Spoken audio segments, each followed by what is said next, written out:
Praise the Lord, everyone. Thank you, Lord Jesus, for this wonderful moment. Today we are standing in front of this living testimony, St. James 200-year-old Heritage Church. It's a testimony of faith, perseverance, unfailing love, grace, mercy. Thank you, Lord. We have gone through a lot of challenges, but God's hand was upon us. That's the reason it paved all the way. Today we are the living testimony. He made a way for us where there was no way, like a Red Sea. Thank you, Lord. King Solomon, with his divine wisdom and guidance, he rebuilt in the same way. God has rebuilt and restored the St. James Church.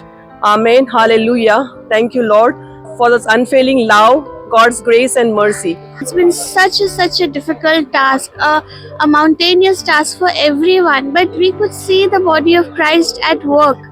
Someone was the eyes, someone was the heart, someone was the hands, someone was the brain behind the working of the church.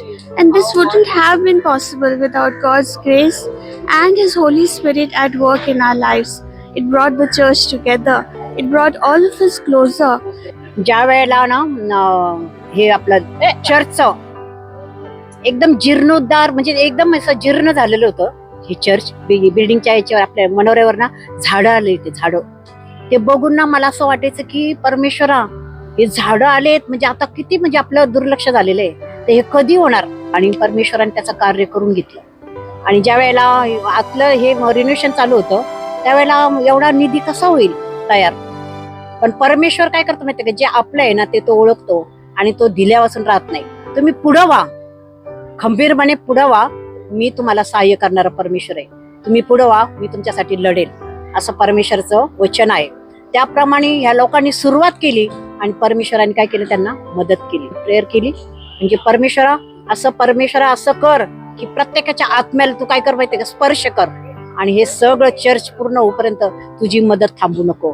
आज आपल्याला मोशेप्रमाणे सांगावं लागलं की आता ही मदत थांबवा, की परमेश्वराने भरभरून दिलेलं आहे आणि मंडळीकडनंच आपल्याला ते मिळालेलं आहे. म्हणून परमेश्वराचा धन्यवाद.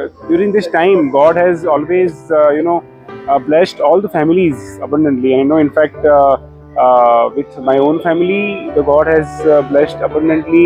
And in fact, during whenever we used to visit the church and we used to see the things which was progressing one by one, we could see that God has worked into smallest of things.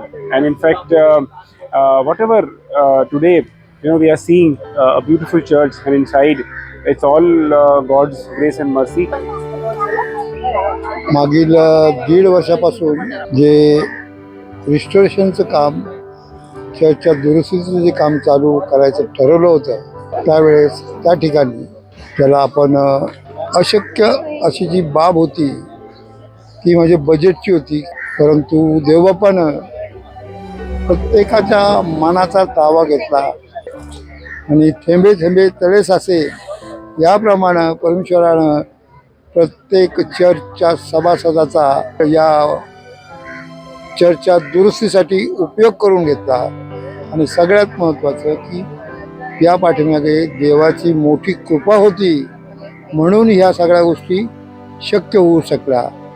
आणि यामुळं आम्हा प्रत्येकाच्या विश्वासात वाढ झाली. प्रत्येकाला देवबापानं वेगवेगळे अनुभव दिले आणि या कार्यासाठी आम्हा प्रत्येकाचा उपयोग करून घेतला. म्हणून मी देवाच्या नावाला धन्यवाद देतो.